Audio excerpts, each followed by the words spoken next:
น้องจ้อยอะไรในใดก็ได้เนาะเห็นอยู่นี่ก็ได้เงินน้องจ้อยเอ้ยเจ้าบ่ต้องอุกต้องอ้างดอกเห็นนางเงา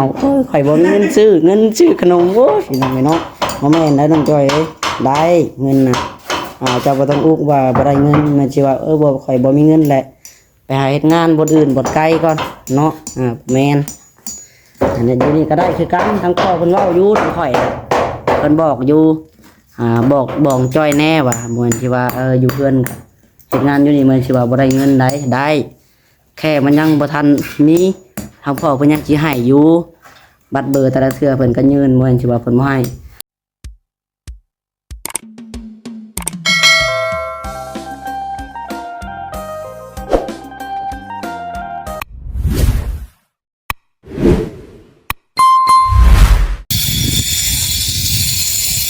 มาพ่อพี่น้องเนาะ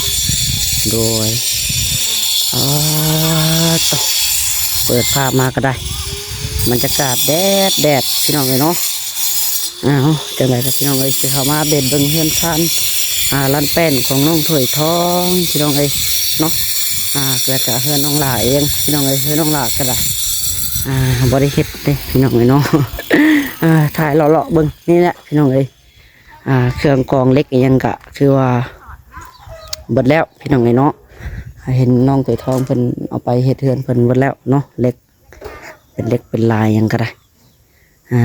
เพราะว่าเอาไปเฮ็ดเฮือนน้องถ้วยเพิ่นพี่น้องน้องว่ากะเบิดพอดีพี่น้องเนาะแต่กะเฮือนน้องถ้วยทองก็จักสิพอบ่พอล่ะเดี๋ยวน้องหลาจะเข้าไปเบิ่งพี่น้องเนาะเอาจังไดกับพี่น้องเนาะสบายดีเนี่ยคุยกันอีกเพื่อพี่น้องเนาะเมื่อวานนี่ก็ได้พี่น้องน้องหลาบ่ได้แจ้งคลิปลงไปเนาะต้องขอโทษขออภัยอีกทีบ่สู่คนพี่น้องเนาะเมื่อวานนี่น้องลาแล้วก็บ่สู่คนนั่นแหละเข้าไปกันผูกแขนพี่น้องเนาะผูกแขนให้กับหลานพี่น้องเนาะเพิ่นได้สร้างครอบครัวหรือว่าเอาครัวพี่น้องเนาะเป็นได้สร้างครอบครัวพี่น้องเลยเอาครัวแล้วก็น้องลาก็เข้ามัดแขนให้เพิ่นเขาว่าบ่เข้าบ่คือพี่น้องเนาะร้านเต็งแท้ๆว่าเข้าไปมัดผูกคอตกแขนให้น้องหลักก็เข้าไปแล้วก็เข้าไปแป๊บเดียวดอกพี่น้องเนาะไม่เอาแป๊บเดียวพอดีเบิดมือพี่น้องว่านเบิดมือเลย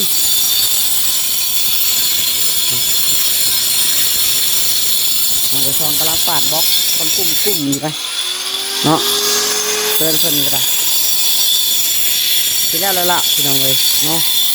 ยังน้อยบ่ร้ายมันมีกระว่าสิเทข้านข้างใน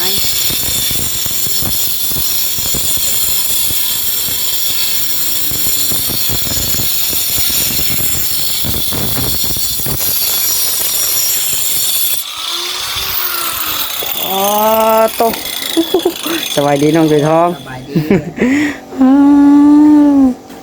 บรรยากาศแดดแห้งพี่น้องเลยเล็กนี่กะเบิดพอดีเนาะน้องถ้วยทองเบิดแล้วเอาอยู่เพื่อนน้องหลาบ่นี่นั่นบ่เอาอยู่หั่นพี่น้องเบิดแล้วเล็กหมอยังจักเส้นบัดนี้เนาะกะว่าพ่อบ่เฮือนเจ้าพอแล้วพอดีเบิดเลยพี่น้องเนาะน้องหลากระถ่ายคลิปแจ้งเพื่อให้ FC นะครับพูดนำกันพี่น้องเนาะเดี๋ยววัดมาวัดบ่ได้เห็นทีวีเห็นงานก็ว่าสิเทแต่ข้านต้นนี้แหละพี่น้องเนาะที่ข้านต้นนี้แล้วก็จังหวัดสิได้หยุดไปจักเนาะฮัลโหลแป๊บนึงพี่น้องเนาะไผโทรน้องจ้อยบ่าวเวียงเพิ่นแป๊บนึงเด้อเอาผูกมาจ้อยน้องเอาผูกให้น้องแม่จ้อยเอามาเองเลยเอาเห็นเนาะ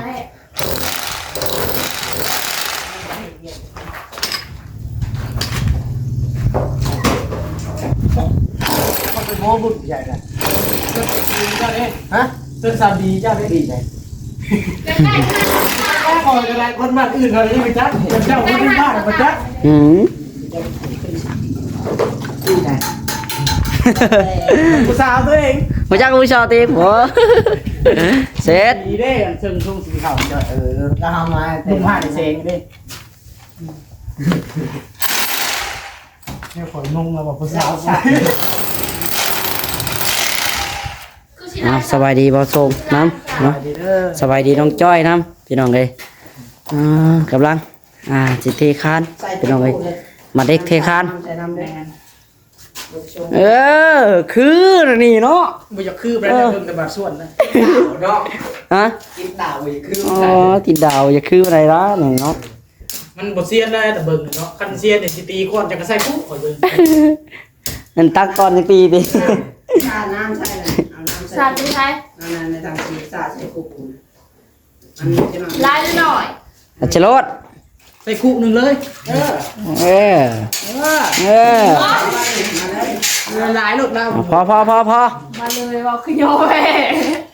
สองเบื้องเดือนละคุ แพ้อยู่หรอกวะเอ้ย มาจากนั้นนี่มา โอ้ ดี ดูว้ายภาษาหนุ่มวีแล้วใส่คนบล็อกค่ะ ใครหมอคุณมายังขึ้นไง บุญมาทันดวงผู้ย่อแพ้ฮะโอ้ยบุญมายังขนาดยังขี้อู้มันอ้าวโอ้มาเอาอู้มันมา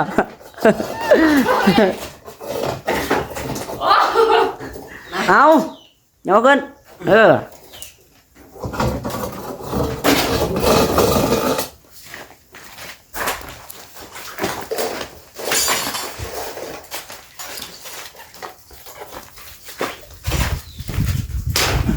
กำลังเข้าสู่การเฮ็ดเวียกพี่น้องเนาะเมื่อวานนี่ก็น้องล่าเบาทรงลืมพี่น้องเนาะบ่แม่นว่าลืมบ่มีเวลาเลยว่าสิแจ้งบอก FC ก็ได้เมื่อวานนี่เนาะไปมัดแขนให้ร้านพี่น้องเนาะเพิ่นเอาผัวพี่น้องเอ้ยทำบ่ส่งเป็นเคยเพิ่นบาดนี่ไปเฮ็ดอยู่เฮ็ดกินแล้วพี่น้องเนาะมันก็มัดแขนแล้วก็เบิ่งเวียกน้ำเลยบ่ได้ถ่ายคลิปลงไปเนาะให้น้องจ้อยเผาเฮือนผู้เดียวเนาะเพิ่น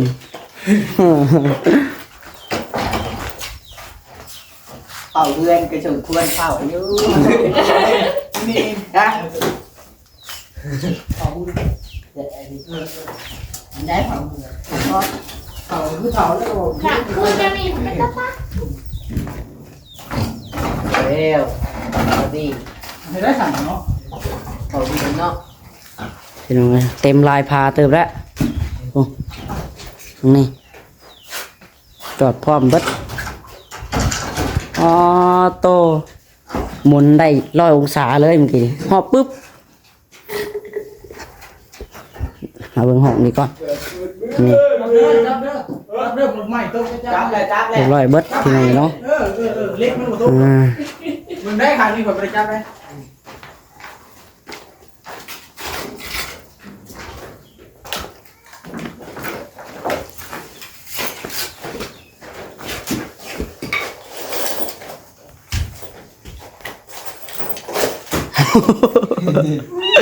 ข้างในแม่น้องเกยทองตกจีหัวน้องจ้อยเลยเนาะ ยังมาทีมมันเจ็บต่อเลยและพ่อโลพุทธ ตอกไหม ต จั อ บบ เด้อ ว้าวตอบไหม จับแม่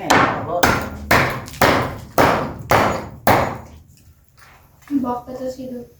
เดี๋ยวน้องบุทันได้ใส่ข้างสิลูกเลย ไอ้ข้างหนึ่ง แน่นนะเนาะ บอกให้มันรุดแม่ไม่ได้รุดโอ้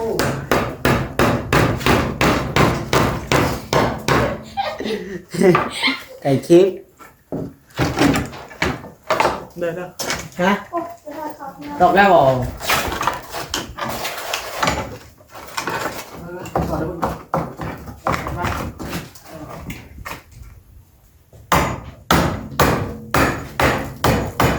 จับเด้อ จับแล้ว ไปปลาเลย เวลาเนี่ย ต้องถักตีนก่อนนะ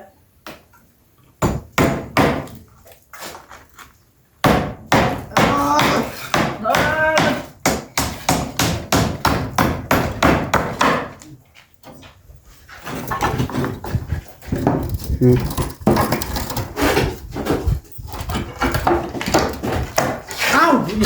ฮักคือได้เป็นยังบริษัทไปใช้งานนี้เขาว่า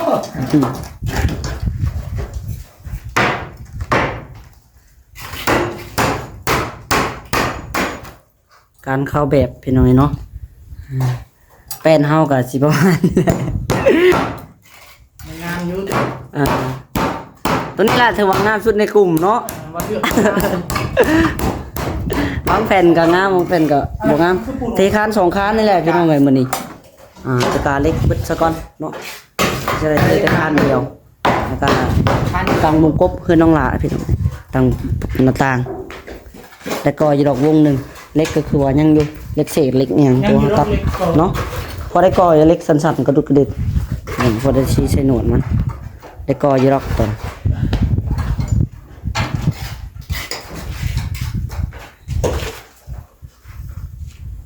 ใหม่แต่ตัวโตเอาตัว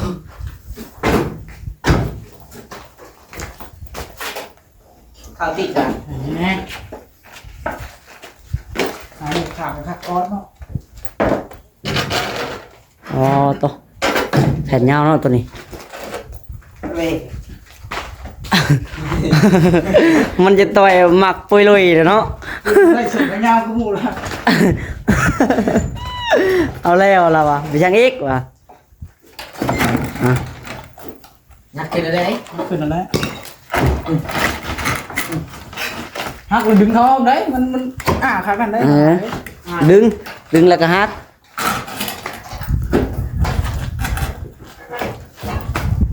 เดี๋ยวจับได้ครับเลิก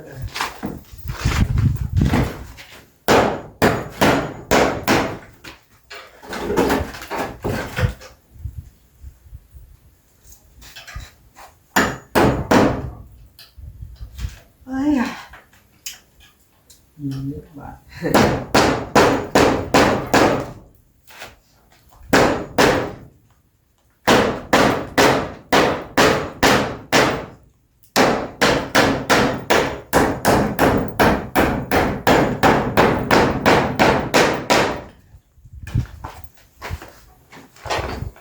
สูงไม่ต้องเลย ฮะ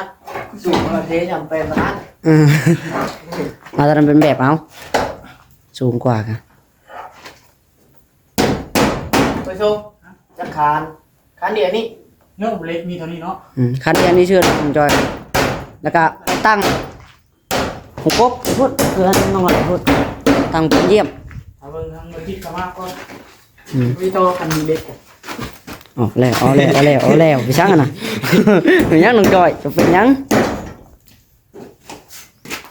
แล้วว่าน้องจอยยังอยู่ไม่หนึ่ง เป็นไงพ่อจง ยังอยู่กับหัวบาดเนาะ อย่าง ไปงอดตอดมือแล้ววะ เราวัวน้องจ้อยแล้วเนาะ ย่ามก็หัวยังนกพื้นเลยฟ้า กับเบิ่งนี่ไม่นอนแต่แท้กับเบิ่ง เอาเฮ็ดแต่4 โมงแรงหรือว่า โอ้ ไม่ได้นอน เบิ่งแท้เล่ไม่ได้นอนแต่แท้เลย 4 โมงแรง7 โมงเช้าน อนตั้งแต่4 โมงแรกตื่น7 โมงเช้าแล้ววะอ๋อลุงจอยฟิลิปกะลีเนาะ ไม่ได้กินข้าวแรงมันอาบน้ำก็ไม่ได้อาบ ตั้งใจไว้อีกเนาะ จักเฮาบ่ฮู้มื้อเลยรักฉันคนตาย กูจักมีหามทิพย์ว่าหามของก็ โอ้เมื่อนี้เข้าเพลงมันคือยังบ่ฮู้มื้อเลยว่ะ ก็หาม อุ้ยมันปุ๊บเฮาเลยเนาะ เปิดประตูก็เชิดอยู่ นี่ร้อยหนึ่งพี่ดอกไล่ปิดปอมนั่นก็แล้วละเนาะ 7 โมงเช้าต่อ ตำนานบ่ตำนานน้องจอย โอ้ยพี่น้องเนาะ มาไปเบิ่งกับเอต่อ แม่นก็มาได้เลย มันเตะบ่ เต้ดอกตาเลยเจ็บท้องมาเลยเนาะ มันบีบข้างเขาต้องเปิดมา หยิบได้ บีบข้าง ปิดตัวนั้นแหละ เขาไม่คุ้มบล็อกนี่แหละเฮงก็ต้องโจกมาอะไรเฮงกับตุ้ อืมอืม แต่เบิ่งเดิมได้ก็ได้ อื่นในปากมันเลย แต่ว่าแป้นบ่เข้าอีกนี่ติ เห็นแล้วเนาะ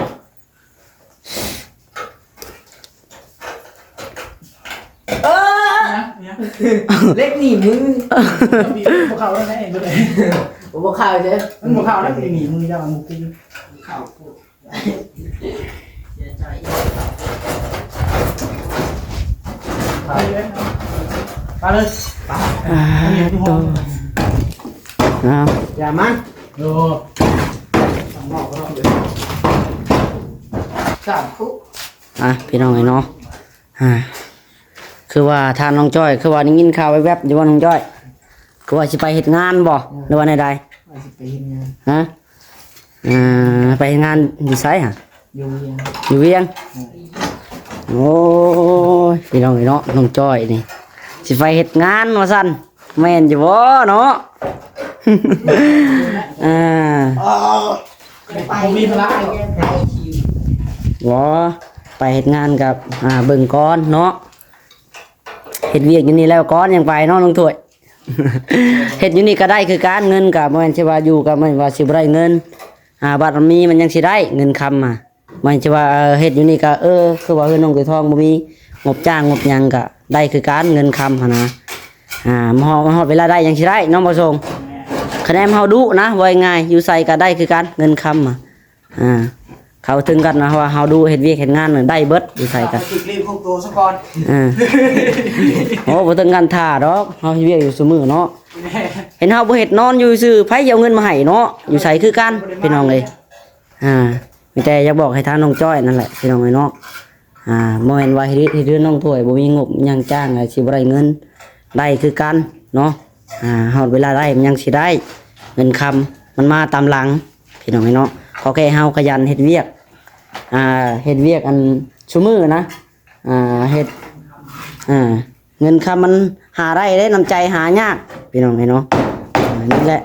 เฮาก็คือเคยเห็นที่ผ่านมาอยู่พี่น้องเอ้ยในใดก็ได้แค่เฮาแค่บ่เว้าอีหยังออกมาซื่อๆเรื่องบ่แม่นแต่ว่า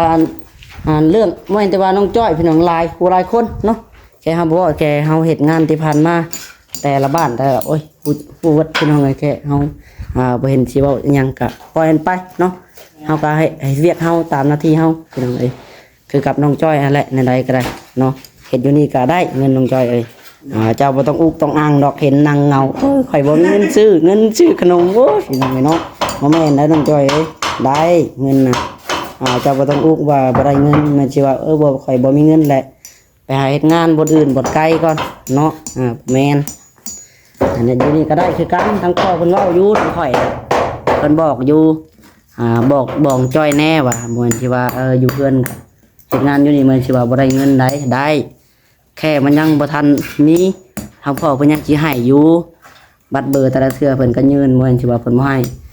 เขาว่าเฮานอนอยู่ซื่อบ่เฮ็ดหยังไผสิเอาเงินให้เจ้าเนาะนอนซื่อไปเฮ็ดงานอยู่ไสก็บ่ได้น้องเอ้ยอันนี้บอกด้วยความหวังดีได้นี่อันนี้บอกความจริงได้พี่น้องบอกจากตัวจริงเลยนะบ่ได้แบบอันนี้ว่าแบบซึ่งหน้าเลยพี่น้องเนาะแค่อยากบอกน้องเพิ่นพี่น้องถ้าว่าสิไปเฮ็ดงานก็ตัดสินใจสิไปเฮ็ดงานก็ไปได้สิเป็นหยังเนาะขอแค่จื้อคำที่อ้ายล่ะบอกเจ้านั่นแหละบอกว่าไปเฮ็ดงานบ่อื่นก็ไม่สิไปนอนให้เพิ่นเบิ่งเนาะไปอยู่เพิ่นก็บ่ได้คือกันเงินน่ะบ่ชง เนาะไปอยู่ใส่ก็เฮ็ดเวียกคือกันพี่น้องเอ้ยแม่นว่าสิอยู่นี่ก็อันนี้คือเก่านั่นแหละอยู่ใส่ก็คือกันเฮาไปนอนให้เพิ่นเบิ่งไผจะเอาเงินมาให้เนาะอยู่นี่เฮาก็ถ้าไปเฮ็ดเวียกเฮ็ดหยังก็ได้คือกันเงินคำก็ยังสิได้ ไอ้คนอื่นคาราโหจะตื้อมี อยู่นี่ยังว่าใครแน่ได้บ่มีหยังเฮ็ดคนอื่นโอ้ตื่นสายยังบ่ได้แล้วเนาะโอ้7:00 น 8:00 นนี่บ่รอดแล้วพี่น้องเอ้ย แต่4 โมง 5 โมงเช้าแล้ว 3-4 โมงนะเพิ่นได้ตื่นนะว่าง่ายๆ4 โมงมันตื่นไปหาสวยหน้าสวยตาโลดบ่อนงานบ่อนอื่นนะ คือได้หาอยู่แล้วบ่แต่ ว่าง่ายๆคือเฮาเป็นไปเป็นลูกน้องเพิ่นเนาะพี่น้องเอ้ยไปเป็นลูกน้องเพิ่น เฮ็ดอยู่นี่เพิ่นบ่ได้แม่นลูกน้องเป็นชายเพิ่นอยู่ เพิ่นบ่ได้ด่าเจ้าได้ บ่มีไผว่าไผว่าอีกอยู่นี่ ไปบ่อื่น มีแต่ว่าคำว่าอยากได้เงินได้คำก็ตั้งใจเฮ็ดเวียกเนาะบ่แม่นว่าเฮาอยู่บ่ได้บ่แม่นว่าบ่ได้ดอกที่ว่าสิสะดวกสบายเนาะบ่ส่งอยู่ไสก็คือกันพี่น้องเอ้ยอันนี้เว้าความจริงพี่น้องเอ้ยบ่ได้อันใดก็เว้าคือน้องล่ะเว้าไปนั่นแหละพี่น้องเอ้ยเนาะคือน้องจ้อยก็ตั้งใจเอาเฮ็ดเวียกอยู่นี่ก็ได้เงินได้ครับบ่แม่นว่าบ่ได้น้องเอ้ย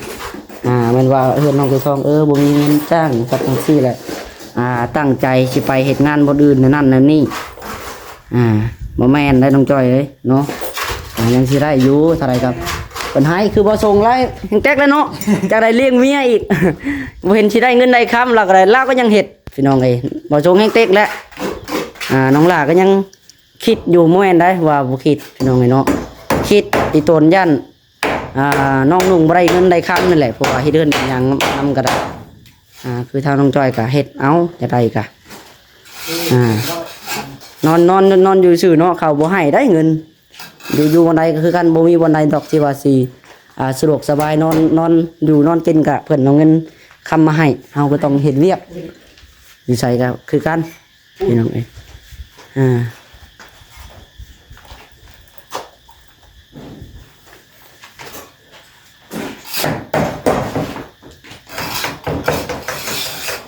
นี่ตั้งใจเฮ็ดเวียกอยู่นี่แหละเนาะ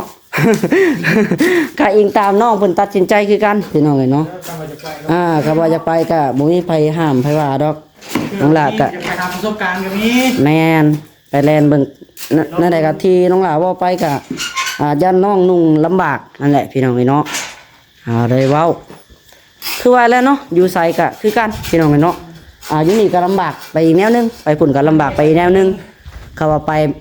บ้านเมืองหมู่วัดมันบ่คือเก่าได้บ่ แม่นมันไปถึงจะนายดีกัน โอ้ดีเนาะ ไปถึงจะนายบ่ดีก็โอ้ย คือว่าแล้วเนาะ เองอ่ะ คือว่าแล้วพี่น้องเอ้ยเนาะไปถือบอลดีก็ดี มันก็อิงตามดวงเฮา มันก็ คือ บ่ กัน ได้ขึ้นกับจะนายกับมวยว่าสิบ่ดีผู้คน มันอยู่หลายคน เอาไปเป็นลูกน้องเพิ่นก็บางเทื่อที่เพิ่นมีน้ำน้องแบบนี้ มันจะว่าไปเห็นงานก็ได้รถบ่ได้คือเก่าไปสมมุติปุ๊บเพิ่นตัวเฮาหลอกไปชาก็เห็นหลายๆคนเนาะให้ว่าหมู่กูเฮาไปแต่ละคนเฮาเห็นอยู่ไปบางทีก็เฮาก็ว่าเฮาไปปุ๊บในสมมุติว่าห้างงานเท่านั้นเขาบ่รับเฮาได้บาทเฮาสิหาใช้หาบ่ไปตัวคนเดียวแม่นบ่ มันบ่จักไปเติมเนาะ บ่จักอีกจักสิอยู่จังไดบาดจักสินอนอยู่ไสบาดข้อยคิดแต่ตอนนั้นแหละข่อยย่านแต่น้องนุ่งลำบากนั่นแหละข่อยสำหรับน้องหลาพี่น้องเอ้ยเนาะคิดแต่แนวเดียวตัวนั้นครับบ่คือได้นอนอยู่ เนาะมุ้ยไฟคุ้มพี่น้องเอ้ยเนาะก็อิงตามเขาว่าน้องสิไปก็ไปพี่น้องเอ้ยไปให้เวียกก็บ่เป็นหยังเนาะเฮาไปหาเฮ็ดงานมื้อจิไปเที่ยวลิ้นเนาะไปในด้านเฮ็ดงานก็ต้องเฮ็ดงานอยู่แล้วอะไรก็ได้อันนี้ก็บอกตื่นทำน้องจ้อยพี่น้องเอ้ยบอกสอนเตือนน้องเพิ่นย่านคิดไปอันแนวทางที่บ่ดีพี่น้องเอ้ยเนาะเพราะว่าในใดฮะก็อยู่ในนี่อยู่กินนำกันแล้วสมัยน้องกันคือเก่าอะไรก็ในใดก็เฮ็ดเวียกเฮ็ดหยังซอยกันนั่นแหละคือเฮือนเจ้าก็เฮ็ดเวียกเฮ็ดงานก็จนแล้วหลังพี่น้องเอ้ยเนาะคือถ้าน้องหลากก็บ่เห็นว่าได้เงินบ่ได้ได้พี่น้องเอ้ยเนาะน้องถ้วยก็บ่ได้เพราะว่าหยังพี่น้องให้ทั้งพ่อเก็บคือเก่านั่นแหละซ้ำว่าได้ก็ได้แหละทั้งพ่อได้ก็ซ้ำเฮาได้เฮาจะได้เงินจะได้คำก็ขอซื้อบัตรซื้อเบอร์แม่นแต่ว่าเฮาอันเงินได้เงินแบบมาพอแบ่งกันคนละครึ่งบ่แม่นได้พี่น้องเนาะเฮ็ดเวียกเฮ็ดงานแต่ละเทื่อก็บ่แม่นน้องหลาบ่เคยเอาแนวนั้นพี่น้องเอ้ยมีแต่พอได้ก็ซ้ำเฮาได้นั่นแหละคือเดียวกันเฮาอยากซื้ออยู่ซื้อกินก็เอาได้เท่านี้ก็คือถ้าน้องจ้อยก็บ่มีเงินบ่มีคำก็ขอเอานำพ่อทั้งพ่อก็ซ้ำพ่อแท้ๆแหละเจ้าอยากได้ก็ขอเอาได้บ่แม่นแต่ว่าเก็บเงียบอยู่คนเดียวบ่มีเงินก็บ่บอกหมู่เนาะบอกได้แม่นเขาว่าเฮาบ่มีเงินละขอเงินให้เฮาแน่อันนี้ก็ไปขอให้เนาะบ่มีเงินมาไปคำซื้อนั่นซื้อนี่บัดบ่บอกบ่ได้เฮาก็บ่ฮู้นำเจ้าแล้วเนาะพี่น้องเอ้ยบอกท่านน้องจ้อยแหละว่าคือว่าเห็นน้องหลาสังเกตอยู่พี่น้องเบิ่งน้องเพิ่นอยู่หลายเทื่อแล้วเพิ่นเบิ่งทรงคือเงาแท้หมอนี่ว่ะ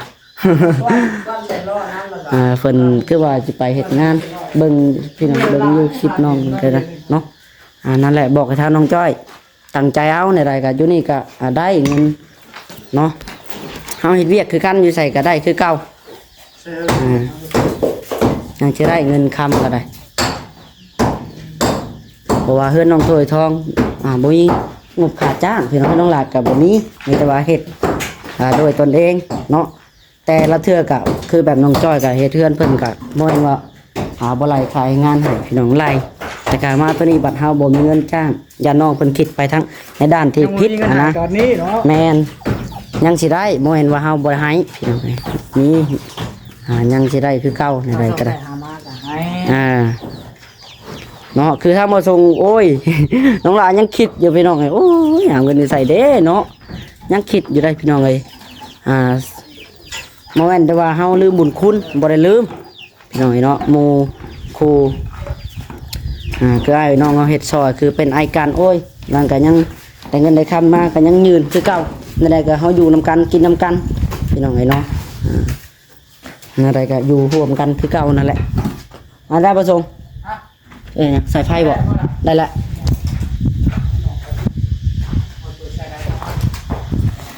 เอาไอ้ทางน้องจ้อยกันอะไรก็ตั้งใจเอาน้องจ้อยคือไอ้หลาบอกเจ้าหั่นแหละอะไรก็ได้คิดในทางที่มันดีพี่น้องไอ้เนาะเอาโอเคพี่น้องไอ้สิประมาณนี้ละสำหรับคลิปนี้ก็ได้เนาะน้องหลาก็แค่อาจจะเบิ้งพี่น้องไอ้น้องจ้อยเนาะก็เลยสังเกตหลายเทื่อแล้วเนาะอยากบอกน้องเพิ่นให้ตั้งใจเฮ็ดเวียกอยู่นี่ซะพี่น้องเฮ็ดอยู่ไสก็บ่เห็นว่าบ่ได้เงินได้คำพี่น้องเนาะได้คือเก่านี่ได้ก็พี่น้องเนาะโอ้ยถ้าว่าน้องลาวบอกผิดก็ขอโทษขออภัยเด้อพี่น้องเนาะแค่บอกสอนน้องเพิ่นพี่น้องน้องลาวบอกพี่น้องในทางที่บ่ดียังน้องลาวก็บอกได้เนาะหลังกล้องหลังหยังน้องลาวบอกเบิดพี่น้องน้องจ้อยเนาะบอกน้องลาย่านน้องเพิ่นคิดในทางที่นั่นแหละน้องลาแห้งอุกแล้วพี่น้องเนาะบ่คิดแต่ย่านน้องนุ่งบ่ได้เงินได้คำมาแหละเฮ็ดงานนำก็ได้คือถ้าน้องลาพี่น้องบ่เห็นว่าบ่อยากให้พี่น้องเนาะคันนี้ก็ให้ถ้าน้องลาก็ได้ก็ไว้เดือนเจ้าของนี่แหละมันก็ยุ่งยากคือทางพ่อก็หาเงินดิ้นรนไปบ่อนนั่นบ่อนนี่พี่น้องเนาะคือทางพ่อก็ดิ้นรนไปปอดเพิ่นคิดเอาพี่น้องเนาะนะน้องหลาน้องถ่วยแล้วก็เบาสงเห็นเวียกเห็นงานอยู่กัน3-4คนแล้วก็น้องจ้อยพี่น้องทั้งพ่อบ่อยู่กิจจะมีแหละพี่น้องทั้งพ่อเพิ่นไปอยู่ตลอดพี่น้องเนาะดิ้นรนหางานซื้อในอยู่ในกิจพี่น้องเลี้ยงชีพชูมือนั่นนี่แหละเนาะไปโอเคพี่น้องสำหรับคลิปนี้ก็ได้ถ้าว่าน้องลาว่าผิดพลาดประการใดต้องกราบขอโทษขออภัยพ่อแม่พี่น้องแม่FC เบิดสู่คนพี่น้องเนาะเอาสำหรับคลิปนี้ก็พี่น้องเนาะสิขอกล่าวคำว่าสบายดีพ่อแม่พี่น้องหมู่เพื่อน FC ที่หักแพงเบิดสู่คนพี่น้องเนาะโดยสบายดีบ๊ายบาย